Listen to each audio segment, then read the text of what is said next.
Unser letzter Tag auf La Gomera ist gekommen. Doch bevor wir die Fähre zur nächsten Insel nehmen, wollen wir noch ein Inselhighlight besuchen.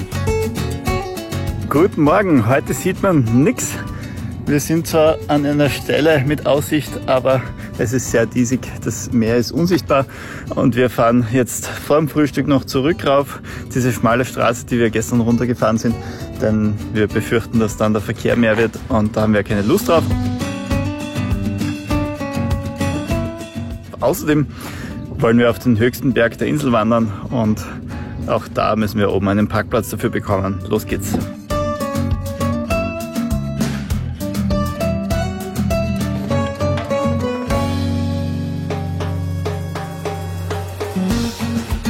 Parken war kein Problem. Wir sind die Ersten und hier ist es kalt.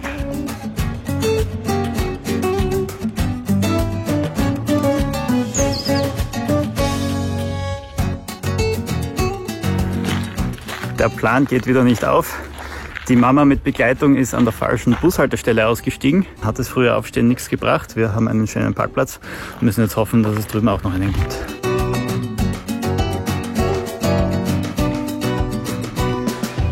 Wir wandern auf den höchsten Berg La Gomeras, Alto de Garajanay.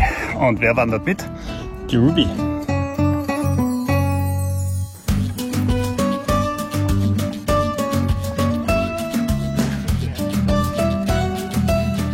Da gibt es zwei Möglichkeiten, auf diesen Berg zu gehen. Einmal die kurze Variante, die wir jetzt gezwungenermaßen machen. Die soll nur etwa eine Stunde dauern. Und die lange Variante, die 3,5–4 Stunden dauern soll, die geht von der Zona Recreativa de Laguna Grande aus.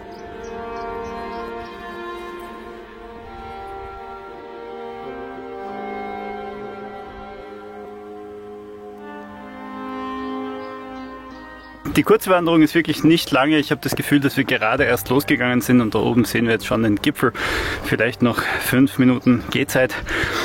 Aber es ist trotzdem nicht wenig anstrengend, denn ihr habt die ganze Zeit relativ hohe Stufen und ja, vor allem der Weg runter wird sicher kein Spaß.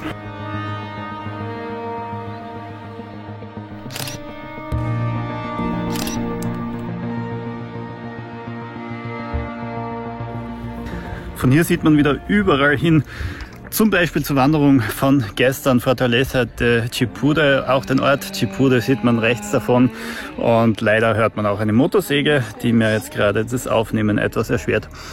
Der Teide ist gerade in den Wolken verschwunden. Er war vorher super schön sichtbar, hat sich da aus den Wolken erhoben. Mittlerweile zieht es leider zu und das Meer sehen wir nicht. Das ist heute sehr diesig. Ich weiß nicht, ob das schon wieder eine schwache Form von Kalima ist oder was anderes. Ja, und sobald die Sonne weg ist, wird es auch gleich wieder sehr kühl.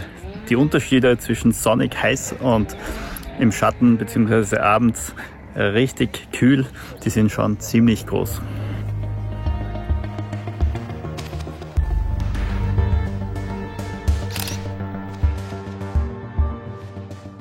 Eigentlich ist das kein Rundkurs und der Weg zurück würde uns jetzt wieder über dieselben Stufen führen, aber nachdem die bergab nicht sehr angenehm sind, werden wir jetzt versuchen, eine Alternative zu finden. Wir haben es mit Komoot geplant. Ich hoffe, dass Komoot sich auskennt, denn dann können wir jetzt gleich links abbiegen, einen anderen Weg zurück zur Straße nehmen und dann soll ein Weg entlang der Straße zurück zu unserem Parkplatz führen. Wir sind gespannt, ob es stimmt.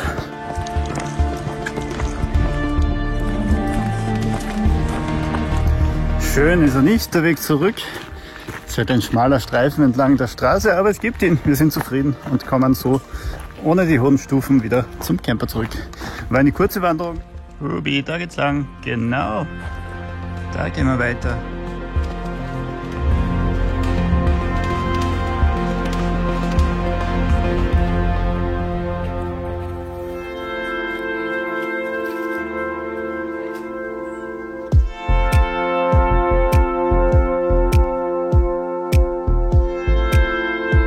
Nach unserer kurzen Wanderung nehmen wir nun Kurs auf einen Teil der Insel, den wir bislang ausgelassen hatten, nämlich den südlichsten Teil rund um Playa Santiago.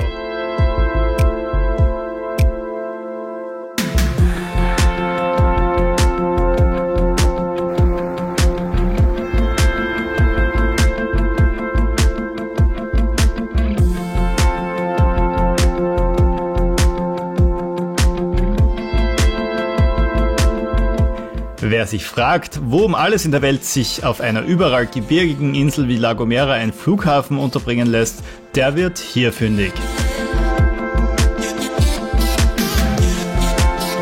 Der Flughafen liegt auf einer Hochebene 200 Meter über dem Meer, was den lustigen Nebeneffekt hat, dass man im benachbarten Santiago auf Meeresniveau hoch über sich Flugzeuge fliegen sieht, die sich eigentlich schon kurz vor der Landung befinden.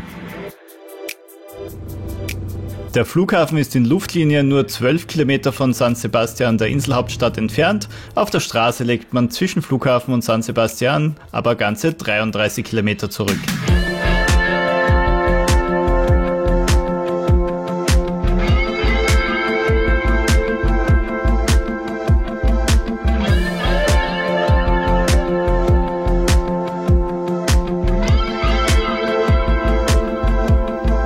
Playa de Santiago ist ein ziemlich verschlafenes Nest und wir müssen eine ganze Weile suchen, bis wir hier etwas zu essen bekommen. Der urige Chiringuito gefällt uns dann aber umso mehr.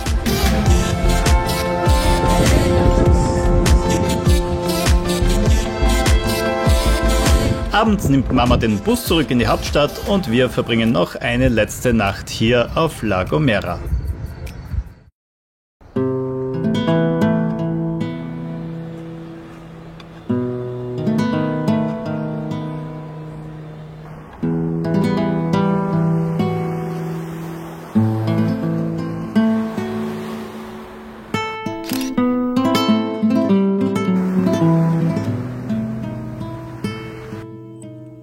Guten Morgen, das war's auch schon wieder mit La Gomera. Einmal noch wachen wir hier in Santiago auf und jetzt geht's über den Berg und dann geht's schon wieder ab auf die Fähre. Das war's mit La Gomera. Kleines Fazit?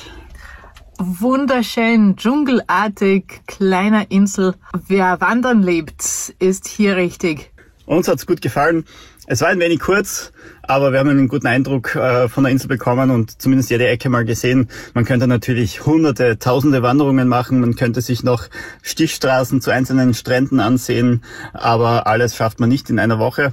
Ist aber keine schlechte Zeit, um die Insel kennenzulernen. Und jetzt geht's weiter. Erstmal wieder zurück nach Teneriffa.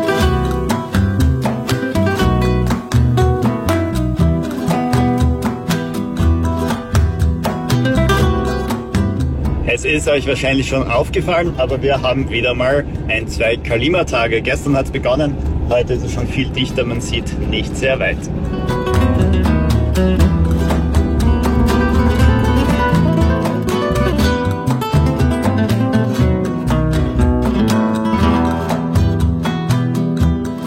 Die schon erwähnten 33 Kilometer vom Flughafen nach San Sebastián stehen uns jetzt bevor. Und nicht nur, weil die Strecke wieder über die Berge führt, kommen wir kaum voran, auch die nebeligen Eindrücke dank Kalima machen durchaus etwas her. Fotostopp folgt auf Fotostopp.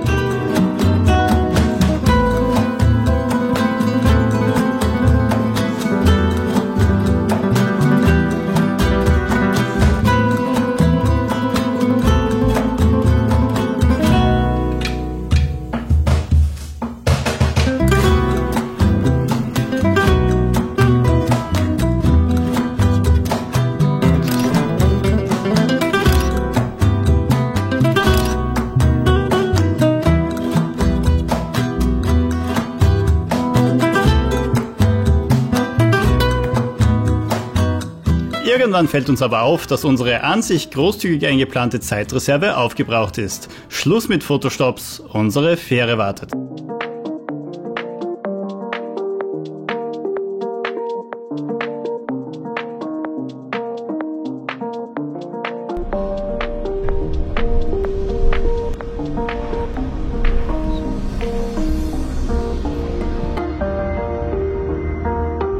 Und da sind wir wieder auf der nächsten Fähre. Es wird zur Gewohnheit, die Ola ist schon oben und sucht sich mit der Ruby einen Platz.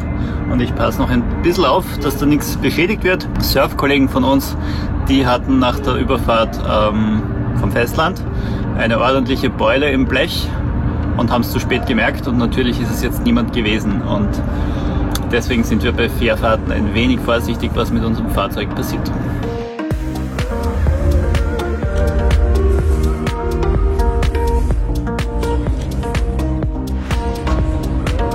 Wenig später hat uns Teneriffa wieder. Die Hotelklötze von Los Cristianos begrüßen uns und hängen an diesem Tag ebenfalls im Nebel.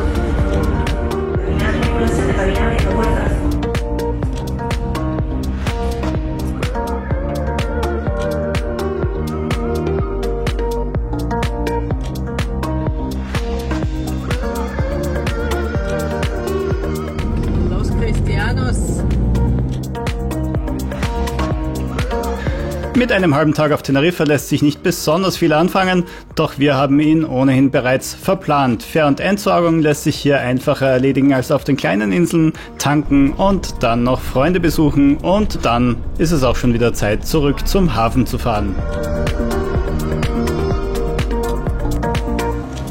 So, wir sind auf Teneriffa. Heute ein kurzer Stopp, ein halber Tag auf der Insel und der erste Stopp ist Fähr- und Entsorgung. Hier bei der Tankstelle über El Médano gibt es eine super tolle Station für uns. Leider ist die Toilette nur mit Kassette vorgesehen, mit einem dieser Automaten, aber mit der Trenntoilette ist es kein Thema. Wasser gibt's, Grauwasserentsorgung, Toilette, sogar waschen könnte man im Camper. Hinter uns ist schon wieder so ein Kollege, der es nicht erwarten kann. Seine Toilettenkassette hat er schon parallel leeren müssen und jetzt schaut er uns grantig an, weil wir noch Wasser tanken.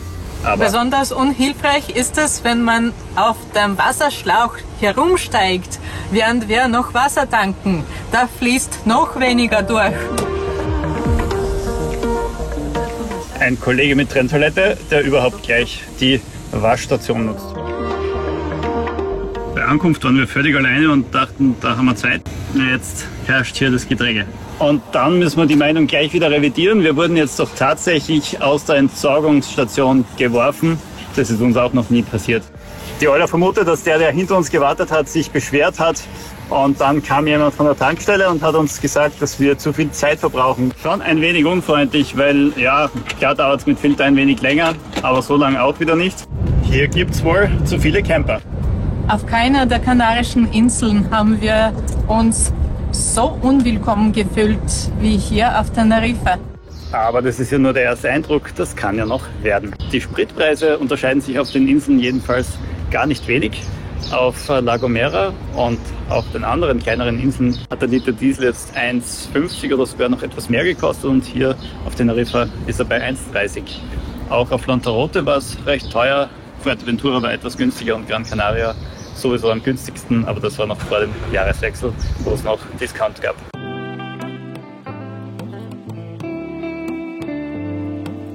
Na, hier ist ein Betrieb in El Médano.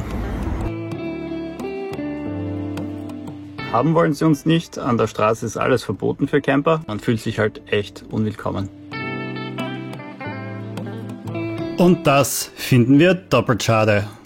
Denn was ihr noch nicht wisst, ist, dass hier alles seinen Ausgang genommen hatte. Hier in El Médano entstand die Idee zu dieser Reise und hier hätte sich der Kreis wieder schließen sollen.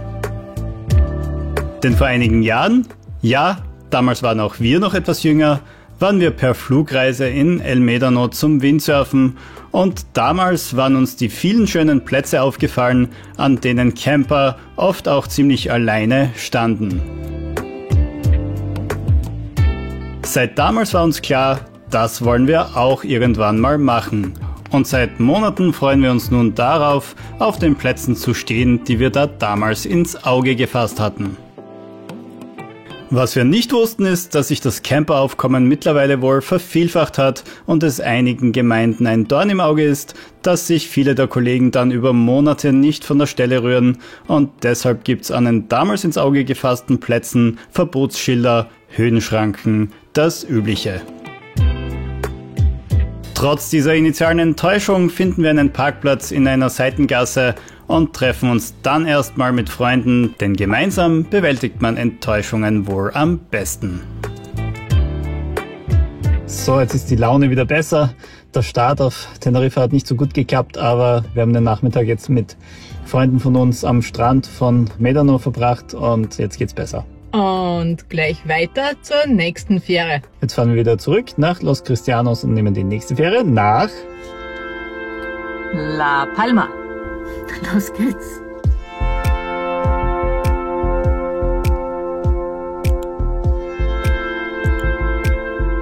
Zurück im Hafen von Los Cristianos lesen wir Mama und Begleitung wieder auf, die eine spätere Fähre von La Gomera nach Teneriffa genommen hatten. Denn wir fahren nun gemeinsam weiter nach La Palma. Vom Café im Hafen aus kann man übrigens wunderbar die Wartezeit totschlagen und dabei die ein- und auslaufenden Schiffe beobachten. Als unser Schiff auftaucht, befürchten wir kurz, dass vielleicht der Urlaubsvertretungskapitän die Fähre nicht rückwärts einparken kann. Doch dann lüftet sich das Geheimnis. Die Fähre Volcán de Taburiente verfügt über ein sogenanntes Bugvisier. Fahrzeuge werden dabei nicht übers Heck beladen, sondern eine Klappe am Bug wird nach oben geschwenkt, bevor dann eine Rampe ausgeklappt wird.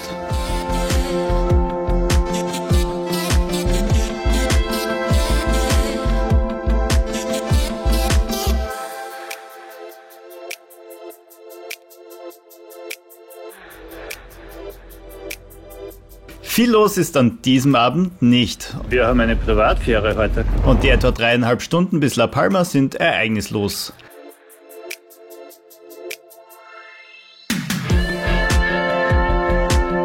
Nach Ankunft liefern wir unsere Begleitung nur mehr im Stadtzentrum der Inselhauptstadt Santa Cruz ab und suchen uns selbst einen Übernachtungsplatz.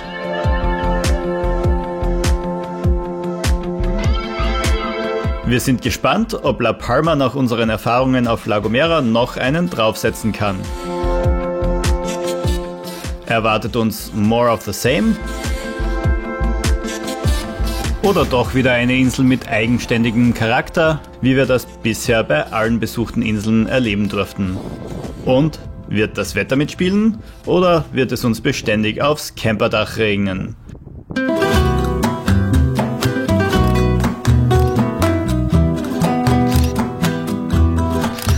Nicht nur diese Fragen beschäftigen uns beim Einschlafen am Atlantik, auch die vielen Eindrücke unseres vielleicht etwas zu kurzen, aber auch sehr intensiven La Gomera-Besuchs lassen wir noch einmal Revue passieren.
Weiter geht's im nächsten Video mit La Isla Bonita, La Palma.